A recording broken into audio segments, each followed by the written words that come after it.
wondered what was out there in the night sky, stared up at the stars in the hopes of seeing something out of the ordinary?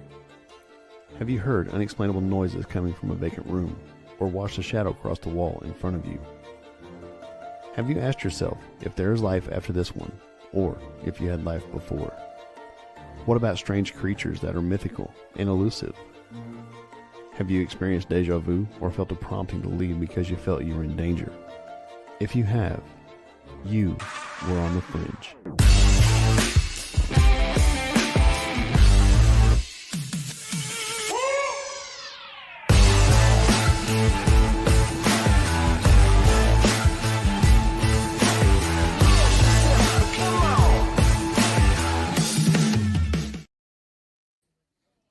Welcome to another episode of On the Fringe. I'm Mark.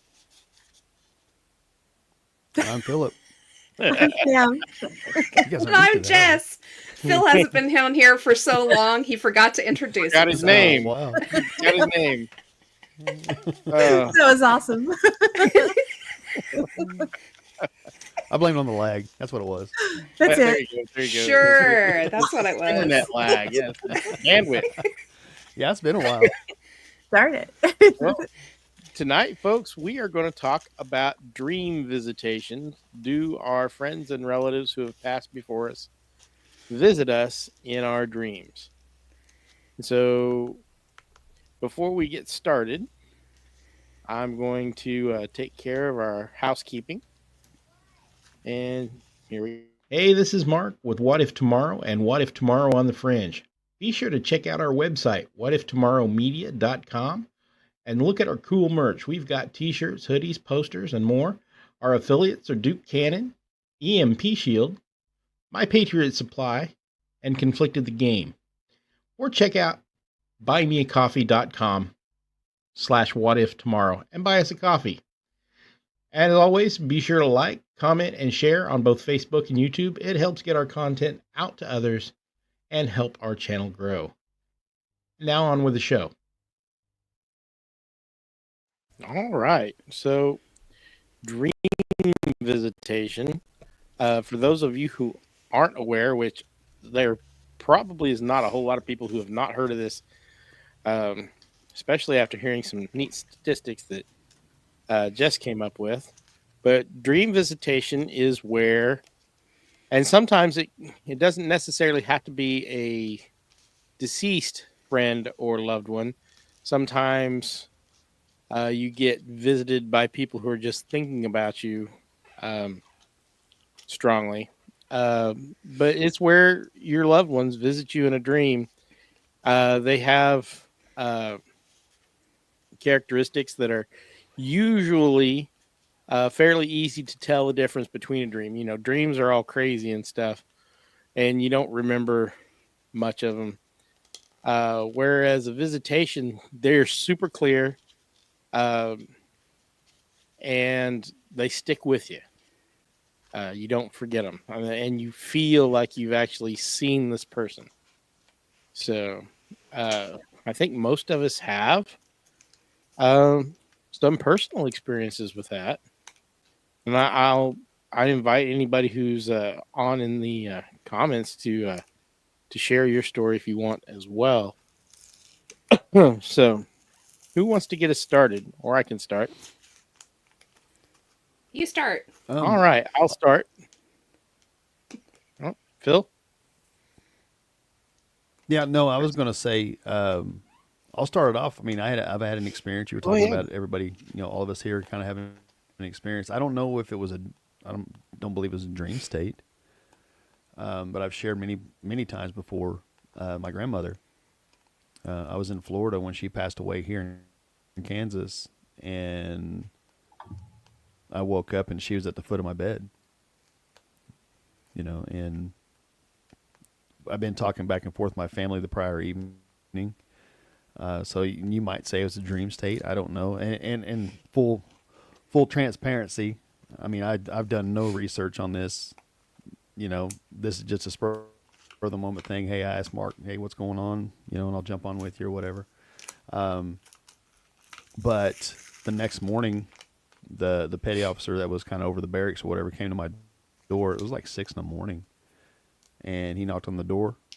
Told me, said, "Hey, Lance Corporal Knight." He said, "I have some news." I said, "I know my grandmother's passed away, but it's like she stopped off on her way, and told me goodbye." So that's where I'll start off at. I'll let you roll with it from there. All right. Yeah, that's a really interesting story. If y'all are interested, Phil told that story in its entirety over on the Monstrous Arkansas page. Isn't that right? On YouTube, with Robert Prevost. Yep. He did a Halloween special this last Halloween. Go back to October and listen to that. Phil has a lot of great stories on there, and he tells my favorite, the one about the grinning creature that got him in the bathtub. So that whole podcast, that Halloween special's pretty awesome. So go check it out if you just want to hear some creepy true stories. It is a good one. All right. Well, I've got a couple recent ones, very recent, that spurred this episode. So a couple weeks ago, it started out, I had a dream where my mother and my 2 aunts and I were on a road trip in a really crappy car. And I remember this car from when I was a kid. It was a brown AMC Hornet. And it had only gotten worse over the years in my dream.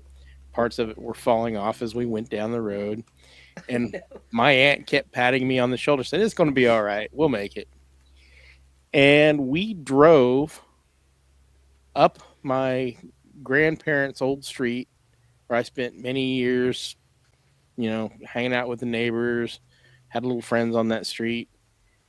And we pulled up in front of my grandparents' old house. And my mom said, "Let's go in and look around." And so, I don't know who lives there now.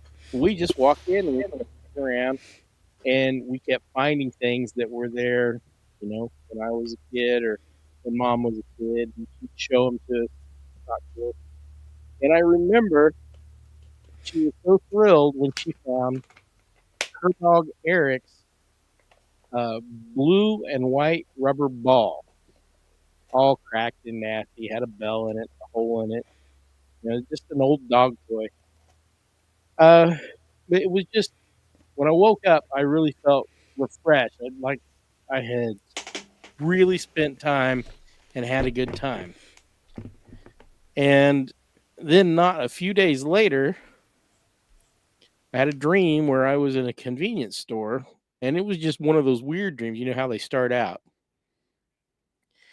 And I'm standing in line at this convenience store, and all of a sudden the whole thing changes, and I look over, and my brother is standing there in line, and I look at him and he looks at me, and I said, "Well, how'd you get here?" He goes, "I don't know. I was on my way to work and here I am, but how are you doing?" And we gave each other a big old hug and talked for a minute, and then, I woke up, and it's the clearest thing. I mean, I could smell him. I could smell his cologne. So that got me thinking about it. I said, you know what? That'd be a good thing to talk about on the show. And so here we are. That's really interesting because, like you said, it's not disjointed. It's not like a dream where things aren't right or, weird things are showing up. It was that visceral. It was that, had all the senses involved. It's really cool. Yeah. So, and what I also like about it is a lot of people, when they dream, I mean, I have the dreams that I remember, they're vivid. They incorporate all the senses. Not everybody can touch or smell or see color. My cousin dreams in black and white. So to me, that's something. When especially when it comes to a loved one, that's passed on or whatever. To me, that vividness of the dream is something. I mean, I think there may be something there. Yeah. I I really I really felt it. If I'm having trouble, it's kind of tearing me up a little bit talking about it, but um, it was pretty amazing, and I really felt good about both of these encounters because everybody in them was gone, but I felt all right after that. It's like, everything's good.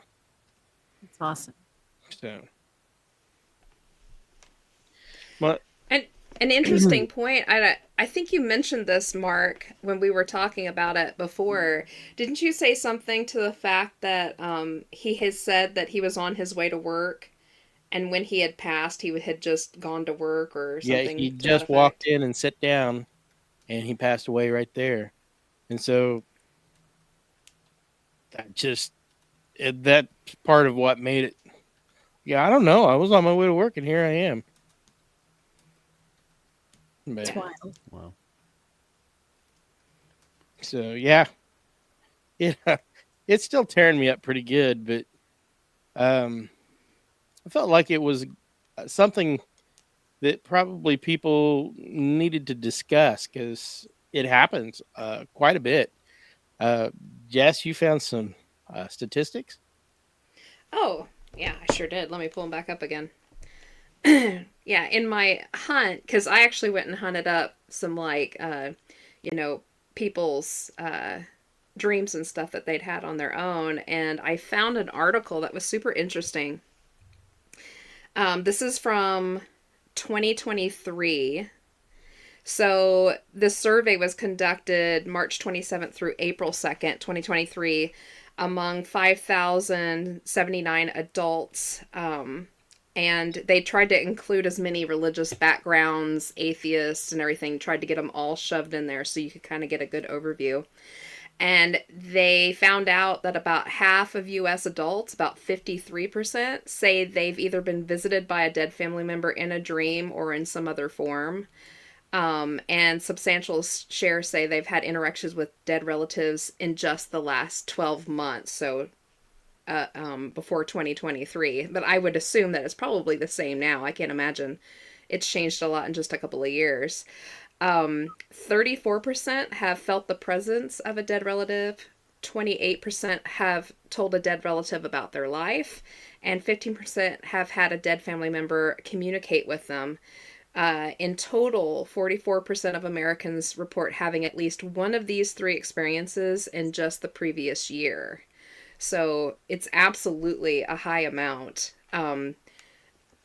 I would think that it was probably just a little bit higher. I kind of make it akin to Brian Terrell's, how many people report Bigfoots? 1 out of Right. 10. So, really how many people report or would talk about the fact that they've seen a dead relative in a dream or, you know. Right. I mean, because people, and it's not so bad now, but people would look at you funny. Oh They yeah. give you the stink eye, like you're a little bit special, ain't you? Yeah. I Um, will say one of the most interesting things that I saw there, I'm not a highly religious person or anything like that, but I thought it was super interesting that among the atheists, they actually had the higher levels of reports. That is interesting. I wonder why. I don't know. maybe Maybe relatives telling them they needed to wise up. I don't know.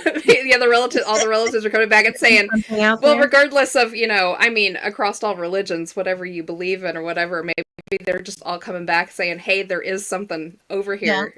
You'll get to see it soon. So maybe that's what that is. Maybe so. I, I know this isn't the subject, but if you look at near-death experiences, Mhm. and it runs that gambit, the atheists, the Christians, the Muslims, you name it. There's so many similarities. in the experiences these people have that it really makes you question, hey, there is something there. I mean, my faith, and I truly believe there's something there. Um, and it's up to you to find out, really. I mean, because one way or another, we're all going to find out one day. Yeah, Oh yeah, I exactly. mean, death and And taxes, that's the two things you truth. can't get away from. Absolutely. Well, we had the a show a while back about hospice nurse reports and stuff, Oh yeah. and so Yep. people when they're getting close to going, they see them. They're not dreaming; they're seeing them right there in the room. You're sitting there with them, Mhm. and when that happens, it's only going to be 24 to 48 hours usually. So Yep. maybe a little longer, maybe a little less. So I think that was the Can even last go show up that to I was like on. 2 weeks before. it might have been. Yeah, Yeah. So pretty interesting. It's been too long, Phil. Just saying. I know it. I know it. Getting too busy with your farm and Well, everything. I know. Keep forgetting about us. I haven't forgot. Trust me. Chris said she saw But that yeah, with her dad I mean, a few it's months ago. Oh wow. yeah. He was talking to family members there and That's cool. people he knew. So It's really a sense of, comfort, honestly, to know that there's going to be somebody waiting on us, family and friends. yeah, I mean, absolutely. And those messages from the other side, I really think that they're a positive thing for most people. Mhm. Really do. In fact, Google says that visitation dreams where a deceased person appear in a dream are common and often interpreted can't talk, pardon me, interpreted as a form of communication or spiritual connection. They can provide a sense of relief, closure, and guidance for the dreamer, while skeptics can see them as just a symbolic or manifestation of grief processing. So, I mean, whatever your view, most people consider it a positive experience. I have a fun story. Excuse me. So, growing up, I had a friend that, we're from a small town. So, a lot of the people that we went to school with, they're through kindergarten on through high school. And this guy, his name is Chris, and he was one of those people. And he passed away not too long after high school. And we were really good friends. And I want to say it was about 2008, somewhere in there. I was trying to make a decision whether I wanted to continue with my corporate career, or if I wanted to really get into art and pursue something more along those lines. And when I was really starting to think about this hard, I dreamt of him like 2 or 3 different times. And every time he was smiling, and not talking, but smiling. And he kept showing me a picture of the Brooklyn Bridge. And I couldn't make that connection because, we had never talked about New York or, anything like that, anything to do with the Brooklyn Bridge. And I wasn't getting what he meant by that. And it stopped. I saw him those 3 times, but it always stuck in the back of my head. I needed, for some reason, to find this picture of the Brooklyn Bridge. And I looked and looked, and it was like 3 years later when we were actually in the store looking at puzzles of all things. And I saw a puzzle, and it was the Brooklyn Bridge. And I was like, oh my God, that's the exact picture that he showed me. So, and I pulled it out to show you guys because I've kept it all these years. There's the puzzle. Okay. And so I went ahead and bought it, not knowing why I needed this puzzle, but I did. And on the back of it, it's got a little spiel about the Brooklyn Bridge on it. Talks about it being a symbol of greatness of New York and the American ingenuity. And it goes on down here. Let me get to where it's important to this conversation. Let's see. Okay. A promenade for pedestrians and vehicles, and a genius work of art which continues to inspire writers, artists, and common Americans who cross its arched portals or view it from afar. So when I saw that, I was like, he's telling me, I need to pursue art. I really need to go for it. And that was my catalyst to get out of corporate America. So I did it. I took the plunge, never went back. So kind of cool. And you're much happier. Much happier. Holy cow. Much. But no, I've always kept that. I always will. Never saw him again, but he sent me this. And it's so cool because it was this picture with that exact, pink colors, purples in the skies, everything. The same. Cool. It was the picture. So I thought it was cool. Wow. Yeah. Yeah, that is cool. So, I mean, does anybody else have any stories who's in our in the comments? Yeah. Doesn't look like I there are can tell many people. mine. Oh, go ahead. I have a few. So I was kind of telling them a little bit backstage, but I'll tell them again. So I've had 2 visits from my grandmother on my mother's side. We were really close when she was alive. She passed when I was in high school. She had bone cancer that snuck up really fast. We didn't realize that she had it, thankfully, so she didn't, it wasn't a long illness. She went pretty fast. But she actually, the first dream visit I got from her was shortly after I had married my husband. And in the dream, I woke up in bed and sat up, and she walked into my bedroom, just walked through the door like she was right there. And I was like, oh my goodness, what are you doing here? And she just smiled really big at me, and she put her finger up to her mouth. And in my head, it wasn't, you need to be quiet. She was telling me that she couldn't talk to me. But she just nodded her head a lot, and I just felt inclined just to tell her everything that had been going on, and she just smiled really big and nodded her head. And after a little while, she kind of shook her head again, like, I need to scram.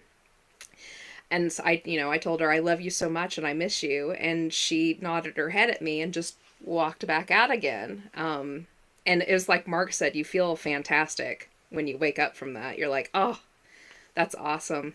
And then I got one more visitation from her. It had been several years later. I'd actually moved into a new house, and she did the exact same thing. I just kind of woke up and sat up in bed in my dream, and she just walked right back in again. And the oddity this time was that for some reason in my head, I thought there was some kind of an emergency going on. I thought something was wrong. And I asked her, I was like, Grandma, what's wrong? What's wrong? And she just shook her head at me like, you silly, there's nothing wrong. And she just smiled at me and put her finger back up again like I can't talk. So I just told her what was going on, and she nodded her head a lot and smiled really big. And she gave me the look again, and I was like, you gotta go. And she was like, and she shook her head yes, and waved really big to me and just walked right back out again. Fell back asleep and woke up feeling fantastic. She couldn't ever come past the end of the bed. Like there was some kind of a barrier there, which I don't understand. I got the feeling that I couldn't go to her and she couldn't come to me. But it was really nice. My grandma has this thing she does with our family. She always wanted to travel, and she never really got the chance to. My grandfather worked for Phillips, and he kind of got to go all over the world because he was a soils engineer. I mean, he got to go up and work on the Alaska pipeline, and he's been overseas to crazy places like Indonesia and stuff like that, and she was never able to go. And she always told all of us that she was going to go see the world when she died. And I think that old lady did it, because it started off with my aunt. My aunt was living up in Lenexa, and she started finding foreign coins in the seat of her car.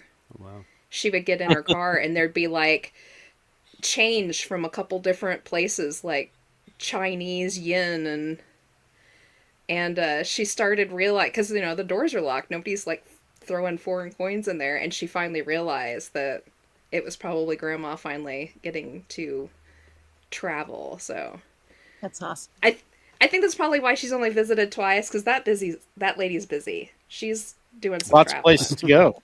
Yeah, absolutely. I mean, I think you may have answered my question.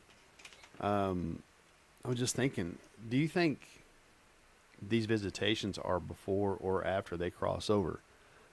But you talking about being a barrier or something like at the foot of the bed or whatever, because my grandma, she was at the foot of a bed too. And I kind of wonder if it's after they've crossed over, just coming back to kind of check on us. I don't know. I mean, I don't really know. That's just kind of my thought process on it. There's so I many think- stories that are both ways. Yeah. Honestly, I think they can probably come back in and out. I think if they're visiting you and they haven't crossed over yet, you're probably getting more of a ghost type of situation rather than a dream visitation. Oh. But that's just my Good opinion. point. I don't know. We don't know. I'm going to have my ashes sent to the capital of every country in the world and thus achieve world domination. You envelope the entire world. Oh, he's so evil. Evil. $1 million. I have a story. It's pretty wild. So my friend Janie, she was very ill for quite a while before she passed. And at one point she was in a coma. And she had always told me, we were really good friends. And she had always told me, if I die before you do, I'm going to come back and let you know, kind of thing. And so, I wasn't thinking anything of it because she hadn't passed. But she was in a coma. And in the middle of the night, I heard her yell my name. She always called me Pammy. And I heard Pammy right in my ear. Scared me awake. I sat up in bed, freaked out, freaked my husband at the time out. He was like, what's happening? What's happening? And I was like, Janie just yelled in my ear. And he's like, what did she say? And I said, she said my name. And he was like, do you think something happened to her? I said, I don't know. It's just like she was trying to get my attention. So I got a hold of her daughter the next day, and she's like, no, she hasn't woke up yet. She's in a coma. She's okay. She's her vitals are fine, whatever. And I was like, okay, well, I heard her call my name. And she's like, that's crazy. Well, then like 2 weeks later, I get a phone call, and it's her daughter. And she's at the hospital, and she's like, hey, mom woke up. She wants to tell you hi. And I was like, oh, that's so awesome, So I was like, hey, so we're talking for just a second. She was really weak. And I said, I have a question. And she said, it was me. And I was like, what do you mean it was you? And she said, I yelled at you and you heard me. It was me. And I was like, that's so stinking cool, And then it was I went down and saw her a couple of times in the hospital. And then she ended up back in a coma in a really bad way. And I had another dream of her, and she looked great. She had her makeup done up. She looked beautiful, and she's sitting on a bed in a room, and I'm in the hallway. And so where I'm at, I'm looking in the room, talking to her.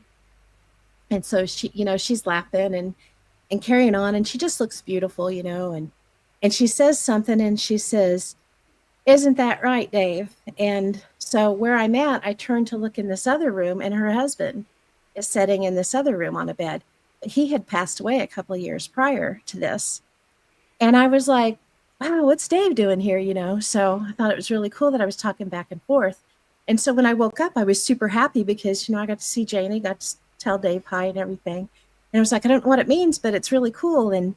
And so I'm telling, again, my husband at the time, I'm telling him about this.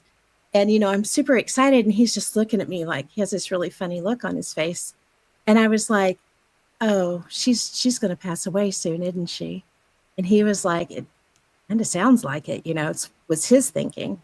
And it kind of made sense when we got to thinking about it, because I was in a hallway, and I could see her in a room, and she was close to Dave. She could talk to him, but they were separated, rooms.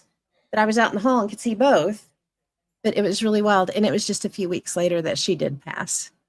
But I thought it was cool. I got to talk to him one last time. Yeah. Pretty neat. And people talking to people in their dreams who aren't gone is actually fairly common as well. I can still hear her scream my name because she scared the bejesus out of me. Well, that happened with us, remember? You and I did that once, Pam. We did. Yeah, and I can't remember what it was for. She had to go into the hospital for some kind of a little surgery or something like that. On my leg. Didn't tell anybody. Yeah. And her mom didn't know she hadn't told anybody. And her mother texted me at like midnight one night to let me know that Pam was okay and she'd come through the surgery okay or something like that. And I didn't get it until like 2 a.m. because I didn't wake up when it first came through. I woke up and needed to use the bathroom and grabbed my phone on the way, and the notification came on, and all I could see was Pam's in the hospital or whatever. And it's like, what? And I texted her mom back, and she goes, she's fine, she's out. And I was like, I yelled at her. I went, Pam?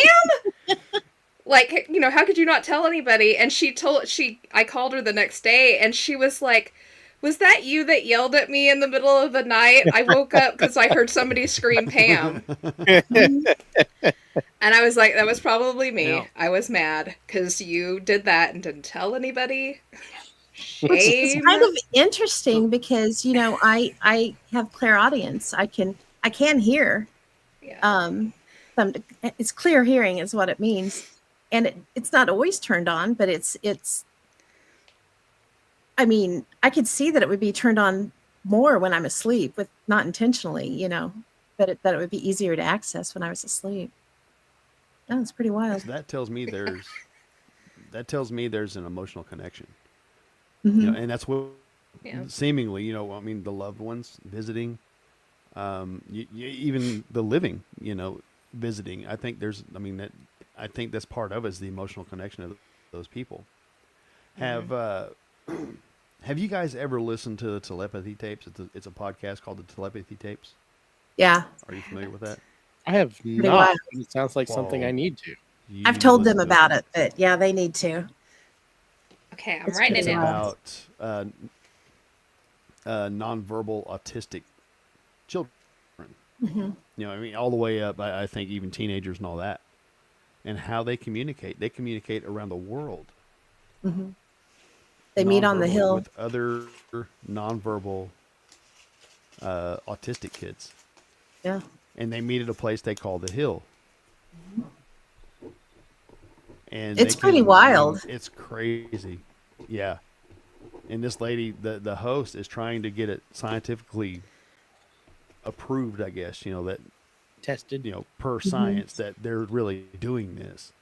I mean, Yeah. she's running tests that are like no way to spoof it. They're like having the kid in the other room, away from their parent or their mom. Usually the mother, their strongest bond is. Yeah. And it's crazy, but it fits so well though. I mean, it's maybe not a dream state, but is it? Because these kids are nonverbal. They communicate with, I can't remember what they call it, like a letter pad or something like that. They learn how to type out their sentences and things like that. But they're really nonverbal. They may be able to say a few words or letters or something like that. But all we've talked about this evening reminds me of that, because these kids are using telepathy and they're trying to figure out, okay, how are they doing this? And I don't know that they'll ever figure it out, but it's the way I think the brain is. They may not. Hey, Sylvian. Hey. Yeah. Hi, Savine. The brain is a very powerful organ. And It's really wild with these kids too, because a couple of them didn't even realize they had a body until they started communicating this way, and didn't, they didn't understand. And that's why they were all over the place, because they didn't even realize they had arms, and they're flapping them all the time and whatever. And they are learning how to control themselves better bodily by all of this, and it's really interesting. Wow. Well, that's Yeah. good. What I found interesting is how they're going to this hill, this place they all meet, and they're learning things that they've never been taught, out in the physical world, in Yes. school, or because a lot of the schools and stuff, well, these guys they don't have a chance. I mean, they're autistic. They don't have a chance to function in real world and real society. And these kids are learning things that these people never imagined they could learn.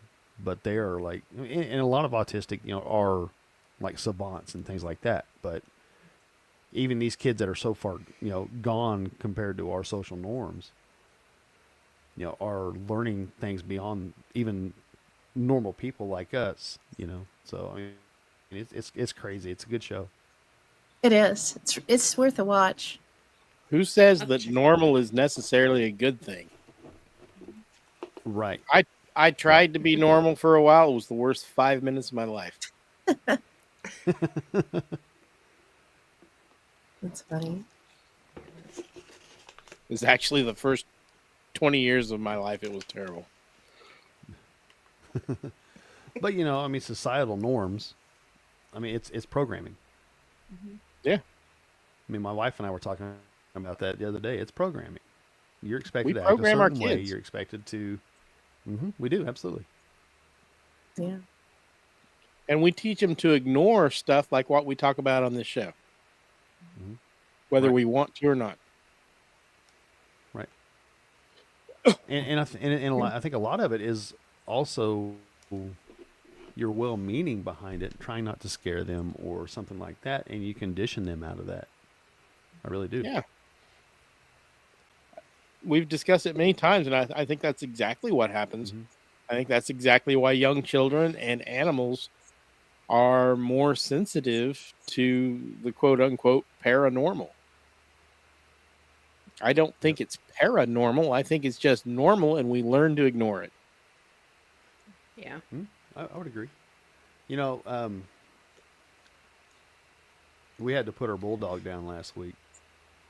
Aw. And we took Sorry. him in to the vet, because he got hit by a car, the knucklehead. He loves, I mean, I'm not going to go real far into it, but he was my dog. I mean, that was like, but anyway, after his x-rays and all that, and that was like his best option because he was ate up with not with an Alzheimer's, but arthritis from like middle of his back all the way back to his hind feet. And he had some damage, internal bleeding and stuff like that.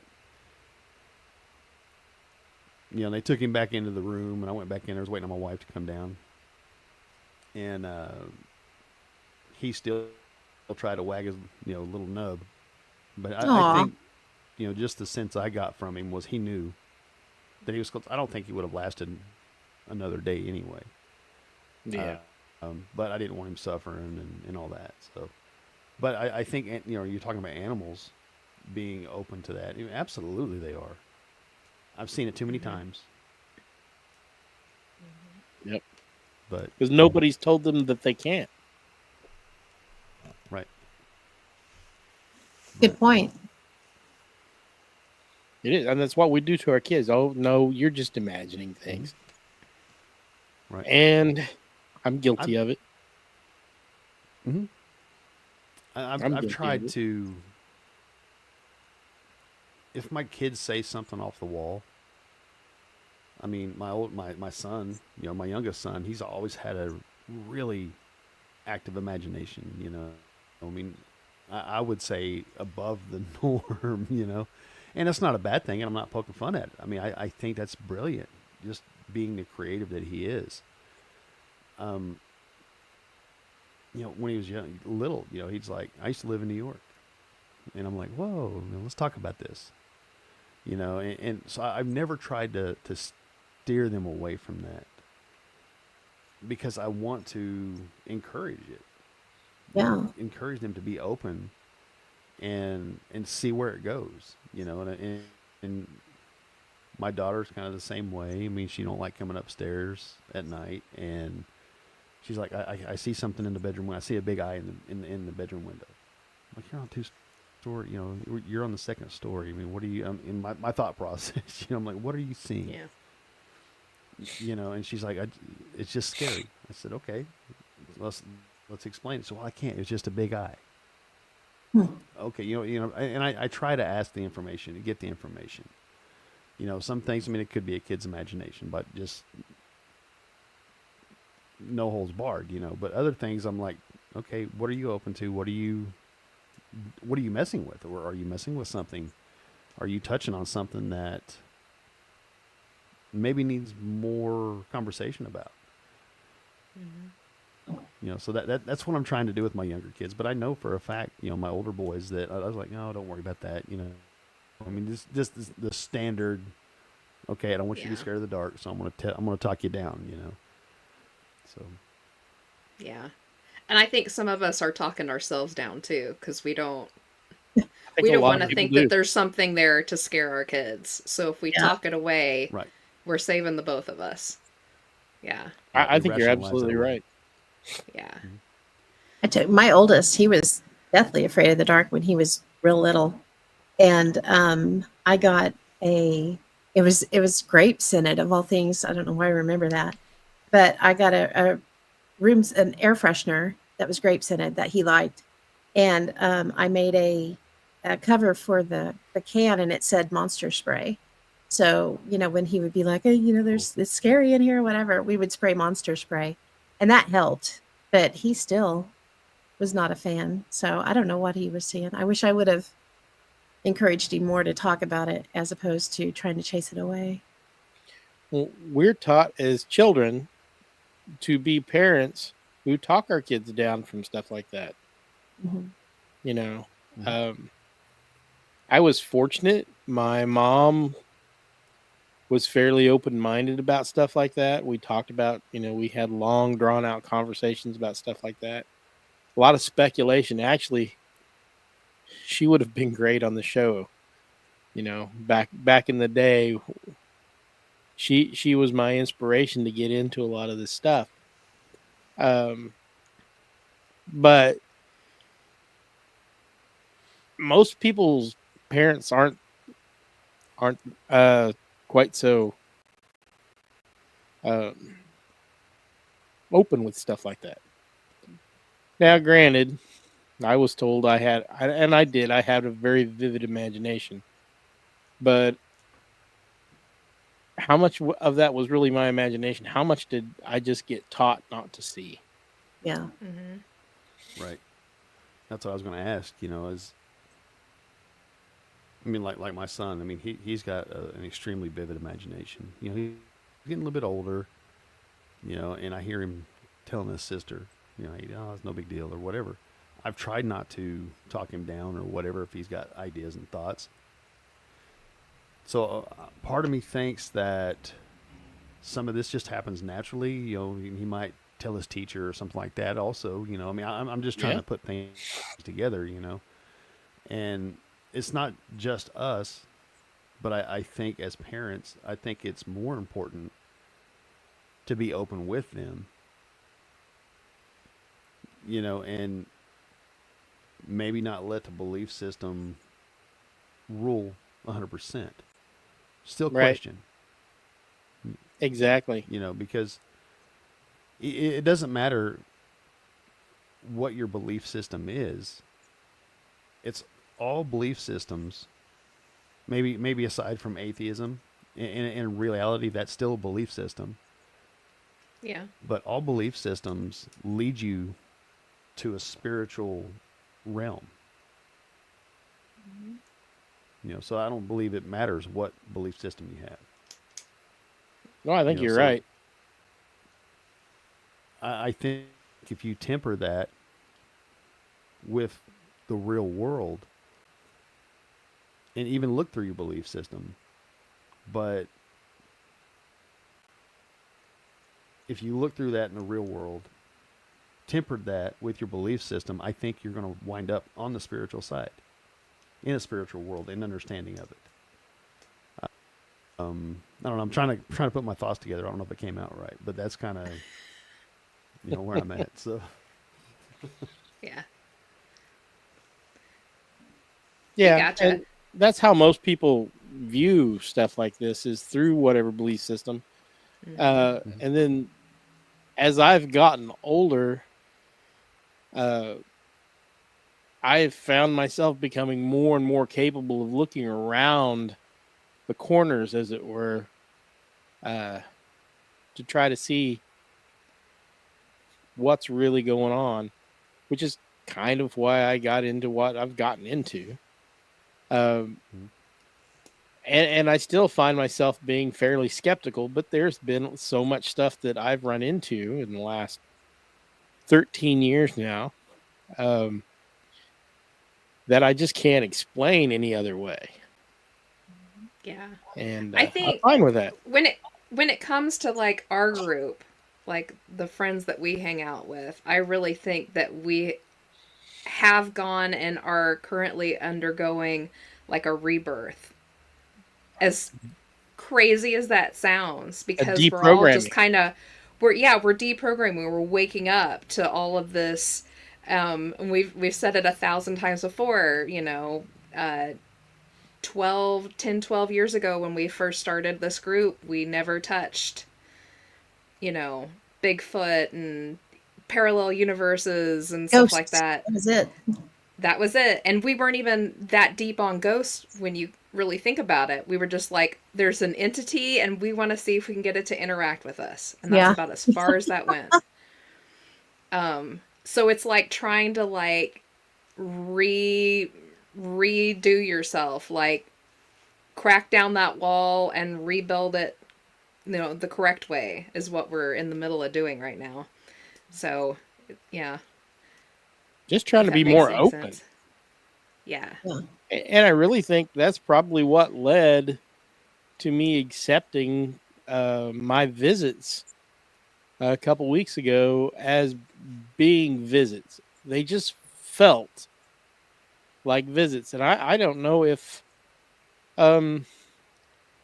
the past me would have been as open to it as the current me. Yeah. So I think If that's you're a good listening, Enzo said, I think the appearances of all of those oddities is getting too large to ignore. I think you're right. yeah. Yep. Well, I also think I would agree, that's but because of, I mean, the paranormal and cryptids and all this other stuff has become really big in popular media, in social media and stuff here in just the last 10, 15 years. And I think it's kind of like what we've talked about before. If you talk about it and if it's in the, in the conscious, in the hive mind, I think they start popping out. If you look at it, it looks back at you, that kind of Yeah. a situation. Yeah. I think so many more of us are starting to really look into this and believe some stuff and realize there's more to life than, going to work and It's like we've feeding been your going through kids. life with blinders on and we're removing those. Don't look, Yeah. don't look, don't look. Yeah. now I kind of wonder. We've talking about our kids, right? I kind of wonder, like for us, people. I mean, obviously, it's more common. All of us, I think, have had a lifetime of experiences just sharing our stories and talking with each other. And Enzo, you're right. Once you see it, you can't unsee it. And Sylvain, more people are expanding their horizons. They are. I agree with that. But, and I think, Jess, you're onto something with social media and all that. But I guess my question is, does it come down to a maturity level as well? You become, I mean, obviously the older you get, the more rational I think you become. You're not so apt, most people, you're not so apt to go off half cocked. Except for Pam. But you kind of look at things logically. You try to break down the common denominator, and you kind of leave what doesn't break down, and you question that. and you question, where did that come from, or what is that, or what's on the other side, or something along that lines. Do you guys are you guys getting what I'm talking about? Yeah. You question what's not common according to societal norms. If that makes sense. Maybe I'm just rambling. I don't know. Yeah. Who are we to say anything about getting off in the weeds? Right. Although we stayed pretty much on target today. I'm proud of us. We have. Proud of us. Now, since Christy could not be here last time, I really would like to get her on to talk about some of this. Do we want to have a part 2 on this show? Yeah. Absolutely. I think we so. should, because I would love to hear her side of this, like her thoughts on it. Yeah. And I almost want to kind of save some of our personal stories for that show, because I know that she can give us a little bit of insight into our own personal stories too, which is like super exciting. I don't know about you guys, but it's super exciting for me to hear just a little bit of her insight on the matter. And I know she has crazy stories, not just her own, but other ones that she's encountered. She encounters it every day, so should be really exciting.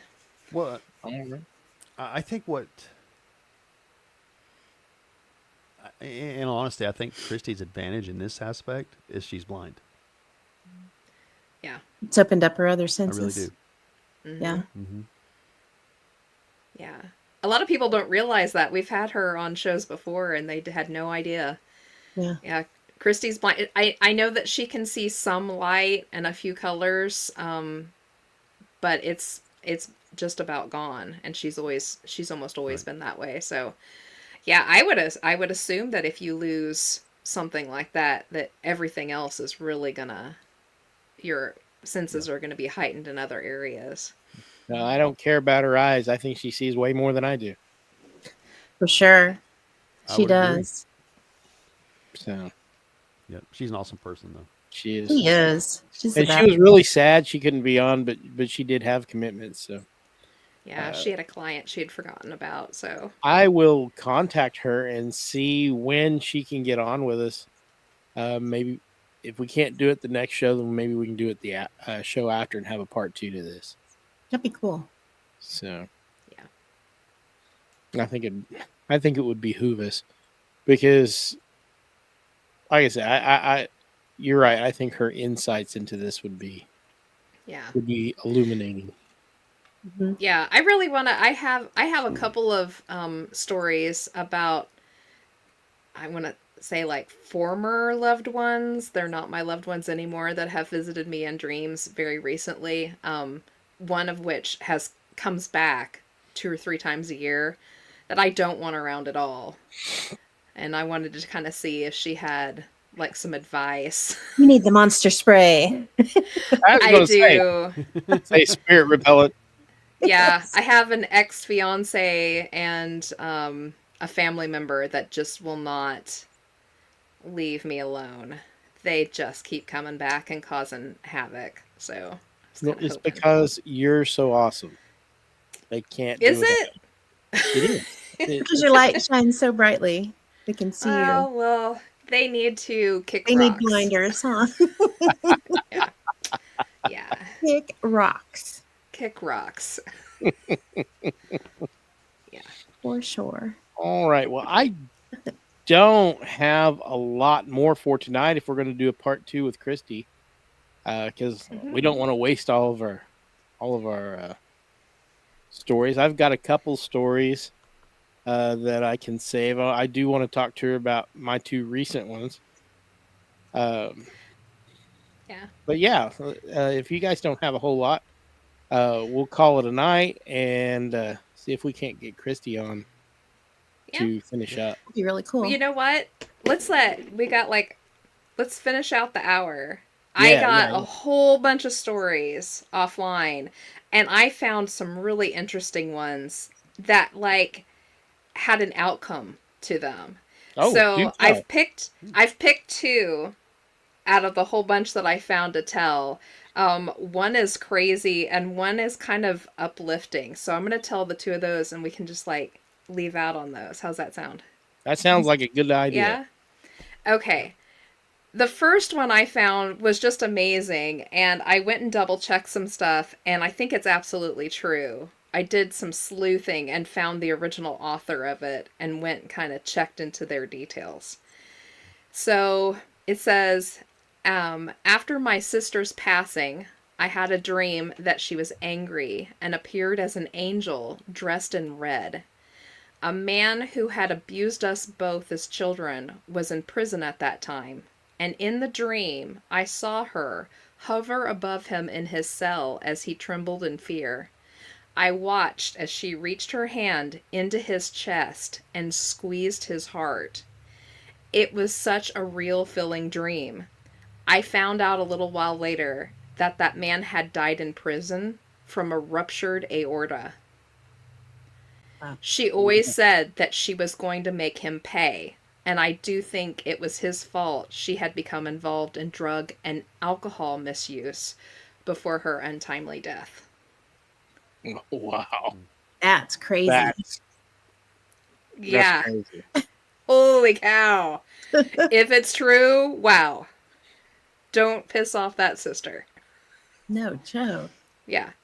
And the second one I found, I thought it was super interesting. So it said, this was in a chat room. I think this was on Reddit, I believe. It said, I realized my father wasn't supposed to be here in a dream. And I was arguing with him and suddenly realized, wait, Dad, you're dead. And I know I'm dreaming. And I ran towards him and I hugged him as hard as I could. He actually responded like he was shocked that I recognized that I was dreaming. Everything stood still and became very lucid. I asked him if I could go with him, and he said, sure, kid, meet me at Winton Street. I have no idea where that came from, but I looked for relevant addresses for months, hoping I could find him. It'll be 2 years next month. And then after that, I was reading along, and in the comments, somebody said, hey, are you in Texas? Because there's a Winton Street in Texas. It's the only Winton Street in the U.S. And underneath of it, this person came back and said, I'm in the Midwest, but I literally just found out that my dad once owned a home in Texas way before I was born. That might have been it. That's yeah, cool. so like the resolve came out in the comments, like it worked itself out. Oh, wow. Eventually, I think she found out that he grew up on Winton Street. That's cool. So, and she never knew, he lived there long before she was ever born. So That's interesting too, that it was a long time afterwards, because like the deal with the puzzle, it was a good 3 years before I located the picture, but it had the meaning that I needed at that time, that I needed it when I found it. Pretty cool. It is super cool. Yeah. But yeah, I've got lots more stories like that. So when we have Christy back on, we can hit some of them. Sweet. Fun All stuff. right. I think that is fantastic. Well, I hope that everybody in the chat and watching us live enjoyed the show. Those of you who are listening online, we will have a part 2 of this. Look for Dream Visitation Part 2 in the next few weeks, I hope. And with that said, I think it's time to say goodnight. Yeah. Yep. All right. Good night, everybody. Good night. Have a good one.